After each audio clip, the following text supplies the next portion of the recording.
If you don't know me, if we haven't met, my name is Alex. I serve as the student ministries pastor here at Bayside, and they asked me to speak because it's Youth Sunday, so congratulations. We're gonna play a game now because it's Youth Sunday. So what I need is you don't have to move at all, but I do need you to look around.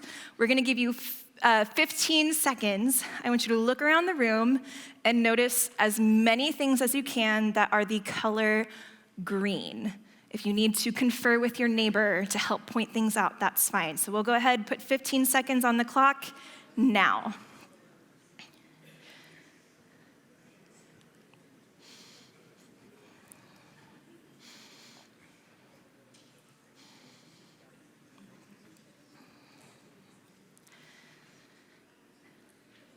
Okay, time's up. Now I need everybody to close your eyes. And I need you to remember everything that you saw that was the color blue.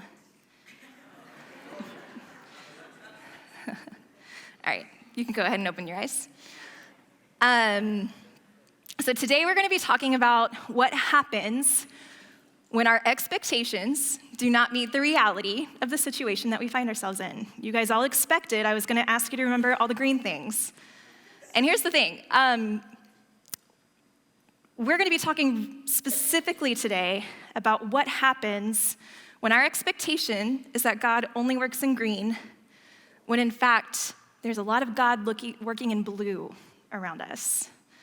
And so for some of us, we maybe have already experienced this tension in life where there are moments that things do not turn out the way that we were looking for them to, that things are not going to turn out the way that we expected or anticipated them or even really wanted them to. And so sometimes that's not a big deal. You're like, I can go from green to blue. That's like easy for me to do. But sometimes that transition is a lot harder, like you're having to look for red.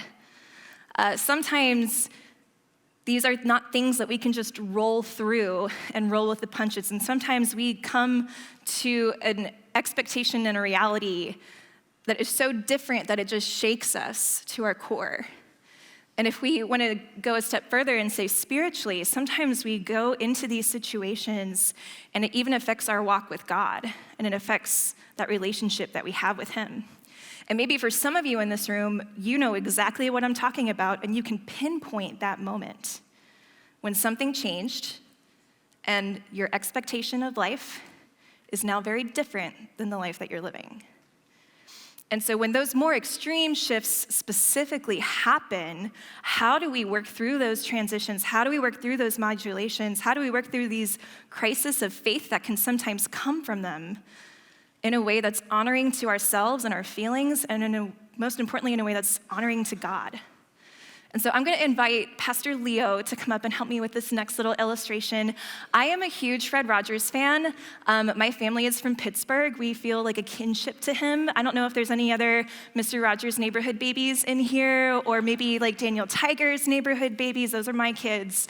But I love Fred Rogers. Thank you. And if you don't know, he's actually known for his piano playing. And so I asked Leo to come help me with this illustration here. So Fred Rogers was an ordained minister. He was also a child psychologist and a children's show host. And what he really believed is that we did not give children everything that they deserved more from what they were getting on television specifically. He saw it as his mission field. And there's a documentary on Netflix called Won't You Be My Neighbor? And I'm not gonna lie, I've seen this documentary like 5 times. It's a comfort watch for me because it's just, every time the piano starts, I just feel calmer. And so I'm gonna share with you just a quote that comes from the very beginning of this documentary. And the documentary opens up and he's sitting at his piano and he's talking about modulation. So in simple terms, to modulate is to change. It's used in a lot of different ways in music, like in piano playing. An example of modulation would just be simple, like a key change. In child development, modulation is an ability to interpret what is being given, what is being input, and then forming a response that keeps your body at an appropriate level of alertness. This is basically how we help kids regulate their emotions. And so in this documentary Fred says this: I have some ideas that I've been thinking about for quite a while about modulation. It seems to me that there are different themes in life, and one of my main jobs is to help children through some of the more difficult modulations of life. Because it's easy, for instance, to go from a C to an F.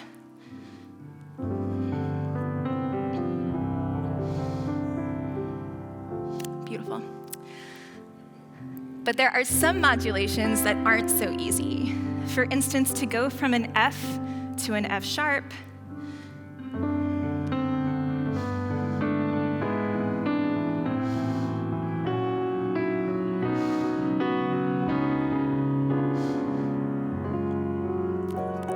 that is just beautiful. I could not have done that,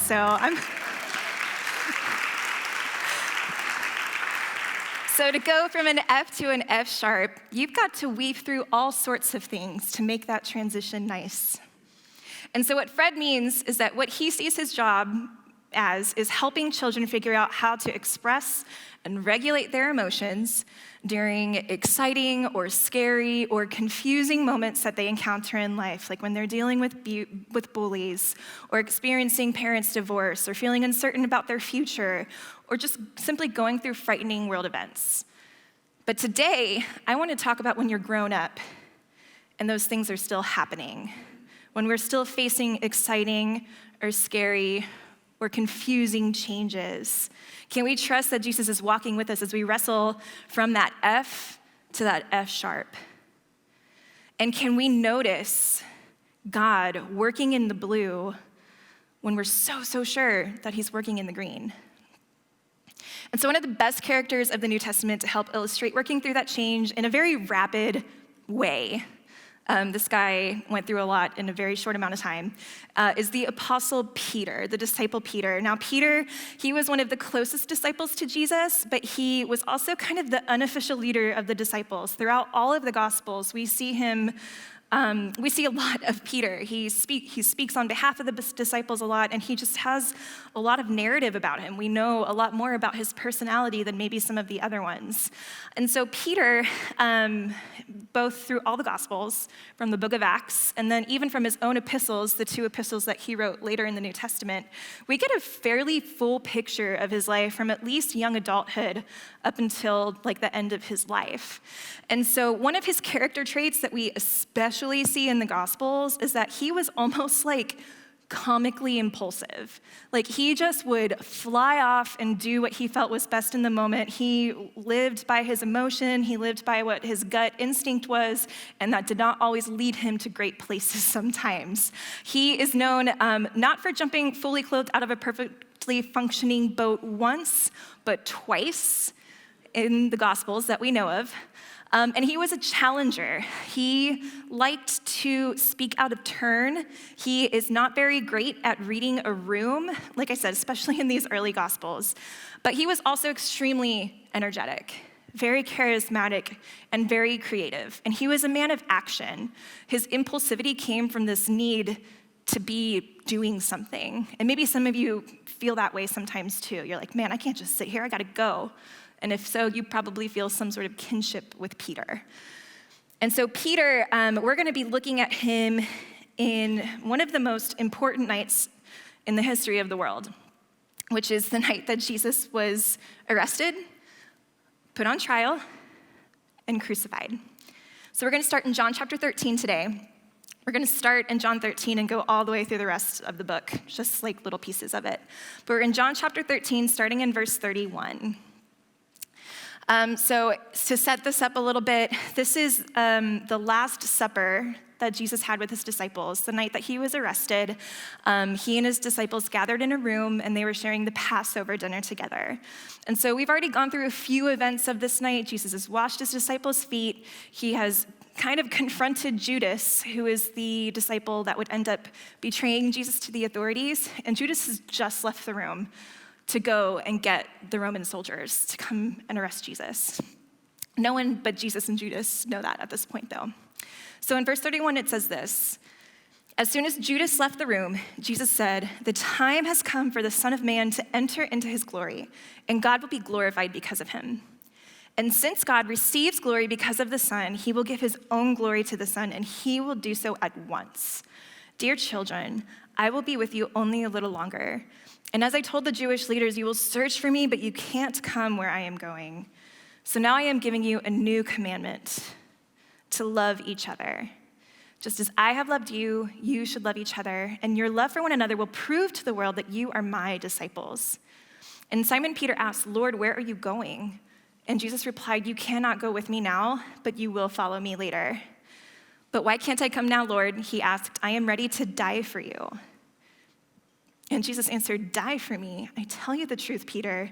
Before the rooster crows tomorrow morning, you will deny me 3 times that you even know me. And so what Peter doesn't know is that he's about to enter the hardest modulation of his life. Everything that he knows about Jesus is about to shift in just a couple of hours. Especially in these last 2 verses, it always stands out to me how Peter is so sure, no, Jesus, the world is green. But Jesus is telling him, no, actually, it's not just green. So let's fast forward a couple hours later. Jesus and his disciples leave this room and they go to the Garden of Gethsemane.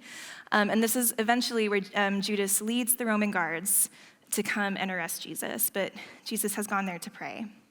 So we're gonna skip ahead to John chapter 18, and I'll just pick up in verse 2. It says this, that Judas the betrayer knew the garden because Jesus had often gone there with his disciples.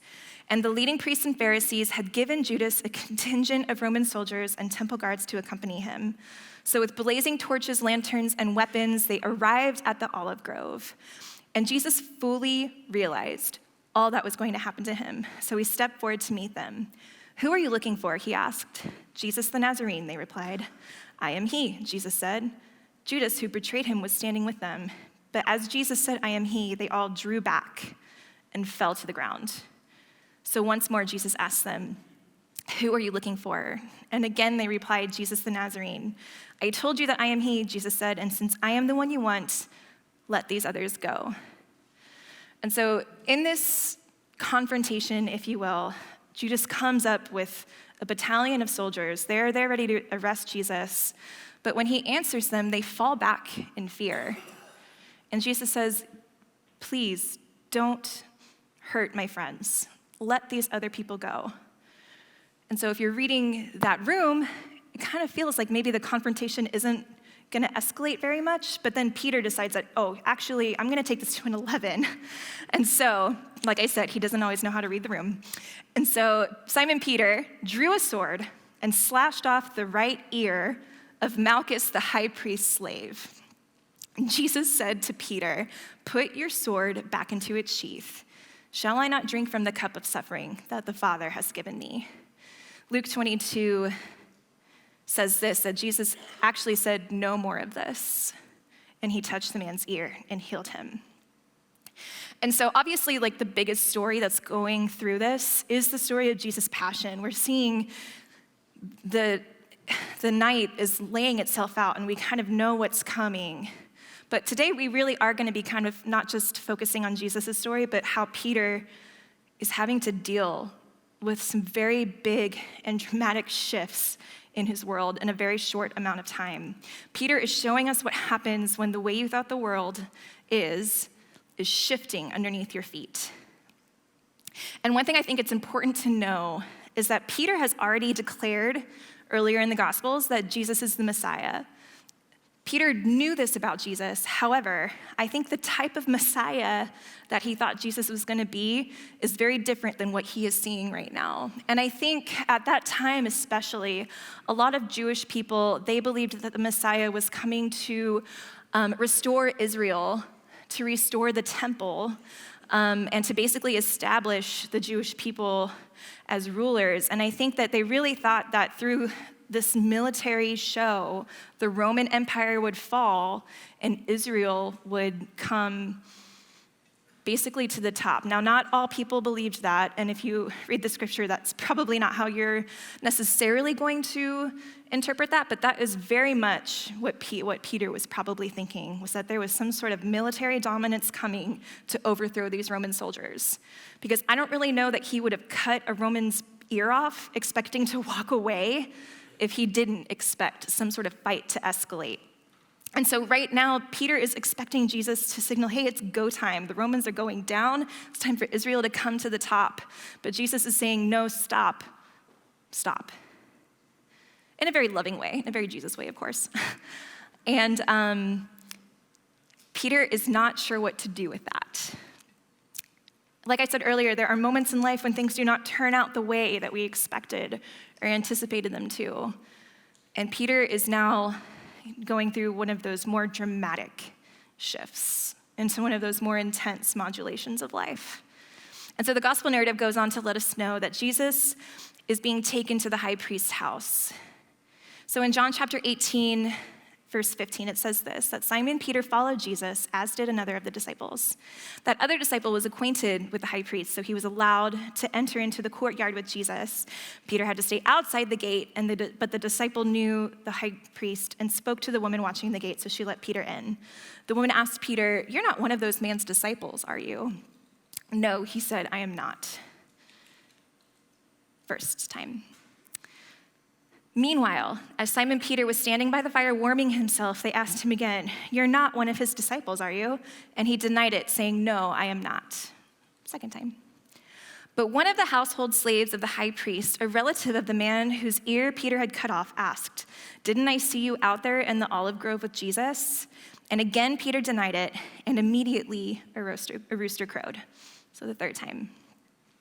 And so for me, it's easy to see Peter's story from claiming he would follow Jesus into death in John 13 to Peter cutting someone's ear off who was trying to arrest Jesus in John 18, like he's ready to die, he's ready to fight. And that's the C to F chord progression, right? That's easy to follow along. But then here's the more jarring one, because Jesus is still operating with the Jesus that he thought he knew.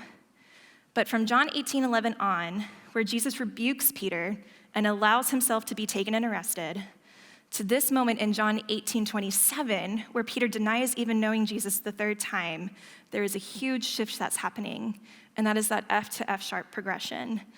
And it's probably not going as beautifully as Leo played it for us. It's probably a little jarring as he's trying to get that figured out. And Peter is being forced into a transition that he was not expecting to work through that night. The Jesus he thought he knew has been challenged, has been shaken. Peter is looking for green, and everything is red. They are not working out the way that Peter wanted it to. And I think for all of us in this room, we have all experienced a moment in our life where everything feels like it's shifting, maybe even really rapidly, just like Peter did in this moment. And this isn't just for young people, like our graduates and our teenagers who are about to enter into young adulthood, and we all know there's a lot of transition that happens at that time of life. But even as you grow older, and even as you grow wiser, there are always times in life where things shift, where things change, and we have to deal with it. And sometimes we're not very good at that. Some of us don't like change. Some of us don't like change. And so often in times of transition and change, especially when what we're facing is hard, we struggle.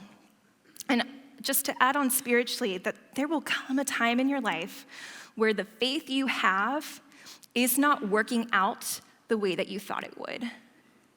The faith that you have might be facing one of these F to F sharp transitions.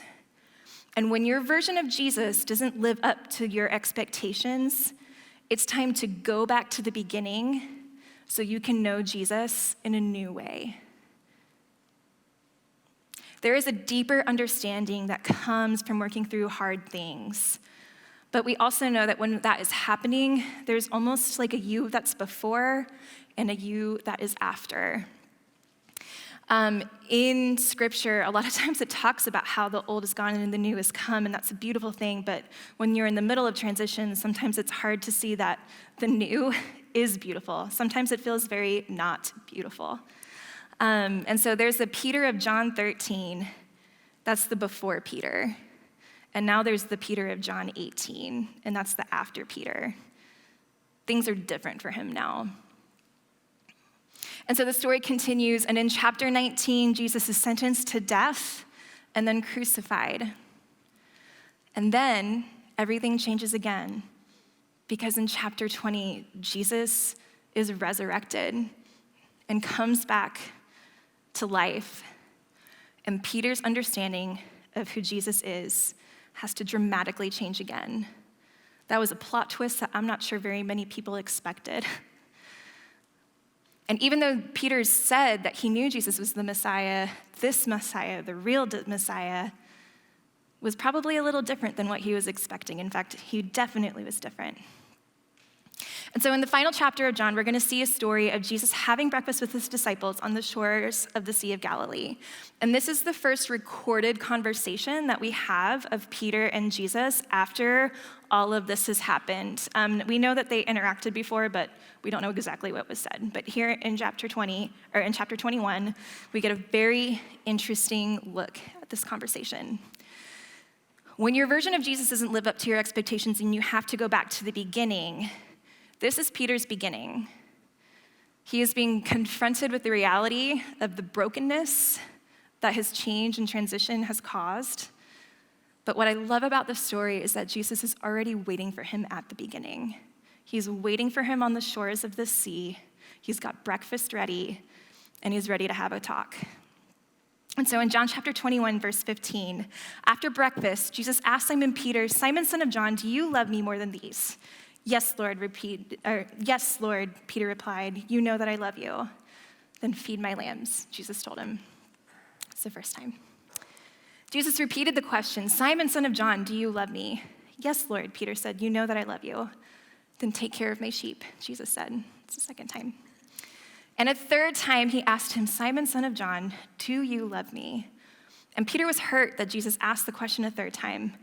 He said, "Lord, you know everything. You know that I love you." And Jesus said, "Then feed my sheep." So the third time. And I like to think of this breakfast, I know I'm not alone, but this is Peter's restoration breakfast. For every time that he denied, Jesus is saying, "Let me rewrite this for you. Let me transform this for you." And sometimes we're at a place in our life, we're in a change, we're in a modulation, where we have to accept a new revelation of Jesus. And sometimes we are in a space where maybe we didn't even realize that we needed it, but when it comes, we're like, "Oh my gosh, this is so much clearer now. I understand more," or "I have experienced Jesus even more deeply." And sometimes that happens really early on in our walk with God, but hopefully it continues for you. There isn't just like the first moment that you get to know Jesus, but he keeps revealing himself to you more and more and more. Every time that we're experiencing change, it's just a chance to experience Jesus' love in a new and fuller way. And so I said, when you're going through these seasons of change, you have to go back to the beginning and meet Jesus in a new way. And so what Peter is showing us here is that beginning and that new way can simply be this: sitting face to face with Jesus and letting him show you how much he loves you. And how the brokenness that you're carrying, the shame that you're carrying, the grief that you're sharing, the anxiety that you're carrying, that really doesn't change the way that he feels about you. So often when we're going through change, we think that Jesus is changing too, but the fact is that Jesus actually never changes. That's the great thing about him. He is always great, and he always has been great, and he always will be great. But sometimes we need to change to get that fuller picture of who Jesus is. And so when we're facing these modulations, when we're facing these changes, we don't have to run away. We don't have to try to make it easier on ourselves. We don't have to numb ourselves. We don't have to go to bad coping mechanisms. We've all done it, like, let's just admit it, but that doesn't have to be the choice. There are ways that we can work through that in a healthier way. But Peter did those things, and he still found his way back. And that's why you can find so much hope in the gospel, in the story of Peter. He ran away, he denied Jesus, and then he hid. And he still got to eat breakfast with Jesus face to face and be restored for everything that he did. And I think the thing to remember is that Jesus wants us to know him better. He wants us to experience his love with a fuller and clearer picture. He wants to reveal himself to us in that way. So if we are willing to pause for a second and sit with him at breakfast and let him restore you, maybe this is the way he wants to walk with you through the difficult modulations and the difficult changes that you have in life. When we face change in our lives, this can be a moment that Jesus reveals something that he wants to help us transition through. And when we face change in our lives, it can be a moment for Jesus to refine and purify us, to make us more like him. And so 30 years after the book of John is written, Peter writes a letter, and this is what he says in 1 Peter chapter 1, in verse 6 and 7. He says, "Be truly glad. There is wonderful joy ahead, even though you must endure many trials for a little while. And these trials will show you that your faith is genuine. It is being tested as fire tests and purifies gold, though your faith is far more precious than gold. So when your faith remains strong through many trials, it will bring you much praise and glory and honor on the day when Jesus Christ is revealed to the whole world." And I love this idea of a faith that is genuine. For me, in my story, I grew up in church. I was a pastor's kid. I don't remember a time when Jesus was not part of our family life.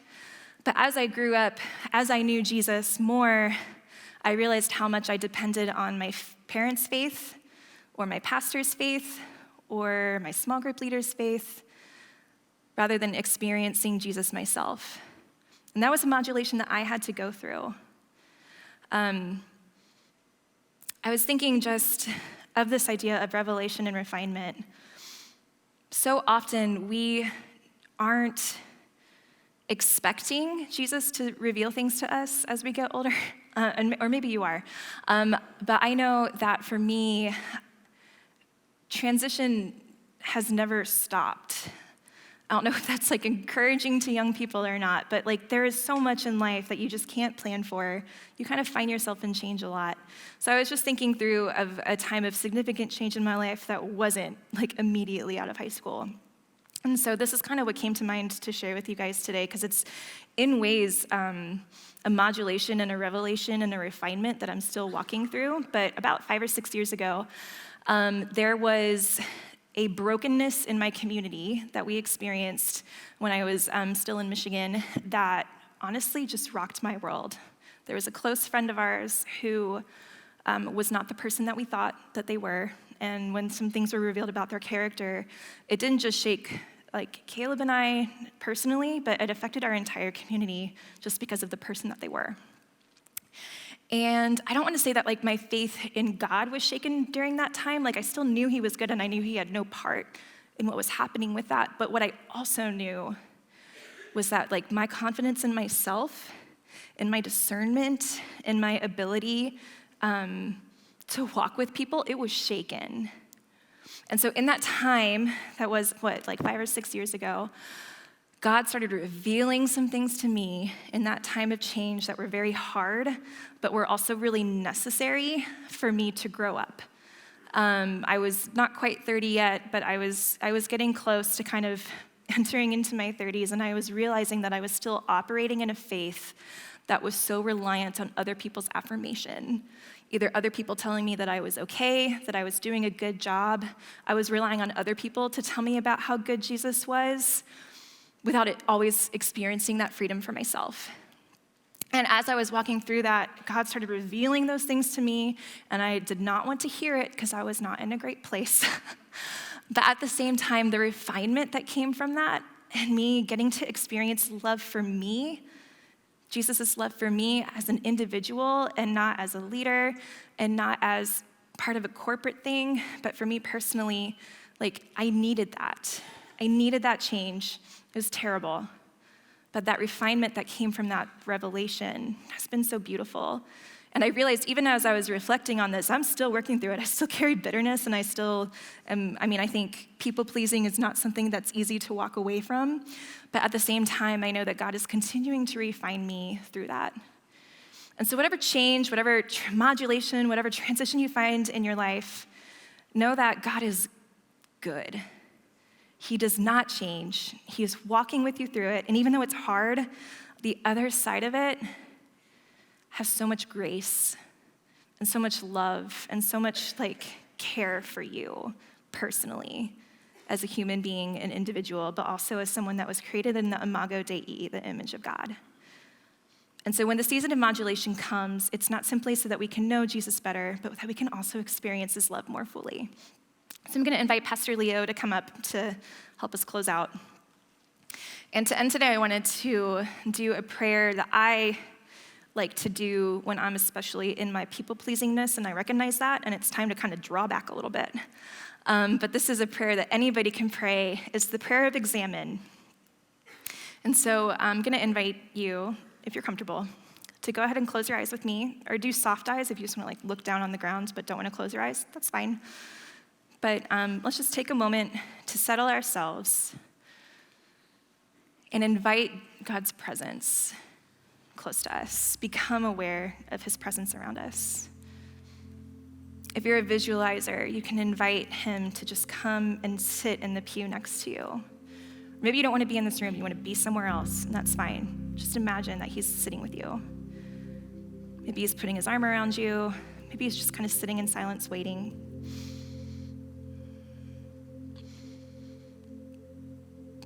But as you become aware of God's presence, first start with gratitude, because that is the antidote to despair or cynicism or problem solving or people pleasing.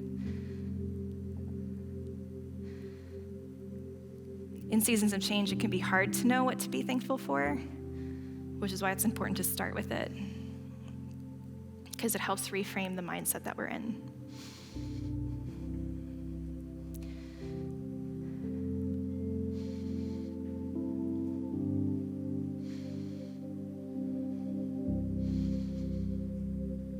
And then it's time to reflect and to look back, maybe just through your day, or maybe even just through the season of change that you're in. Look back and get curious about how God is speaking to you through the places that you've gone or the people in your midst. Notice where he was with you. Who showed love? Who did you show love to? How did you experience God? Where might God have been inviting you into something? Maybe even where did you miss God because you were looking for the wrong color? And pay attention to any feelings that you have while you reflect, or anything that maybe God's bringing to the front of your mind.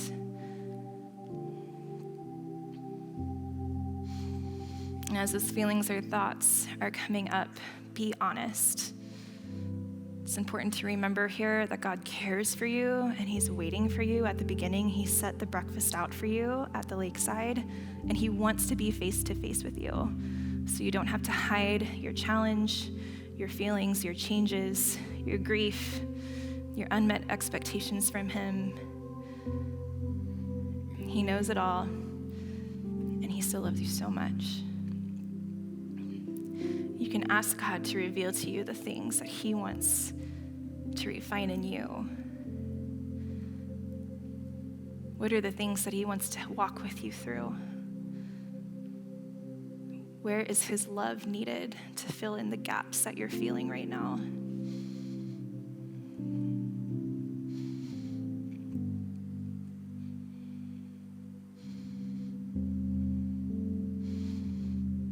And as you're finishing that reflection, you can look forward with grace, knowing that God is holding you with tender hands to help you with the burden that you're holding. So to close out this prayer, if you want, you can physically just put your palms up in front of you and just imagine maybe that God is sitting next to you and he wants to take the burden in your hands off of you. So you can just offer up whatever to him. Or maybe for some of you, you think that you can visualize God putting something in your hands, like a gift or a blessing. That's good too.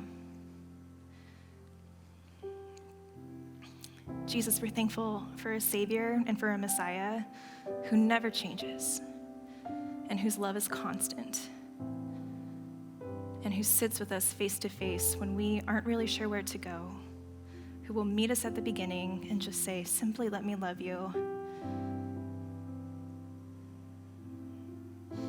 God, help us to see the ways that you really are, all of the colors that you're painting with, and not to use preconceived ideas, but to just let you show us your truth. We love you, Jesus. Thank you for loving us. We are going to go ahead and open up the altars, or if there's somebody that you would like to pray with, we'll have some prayer team available if you would like that. But at this time, we are going to go ahead and dismiss, and we will see you back at 10 o'clock next week.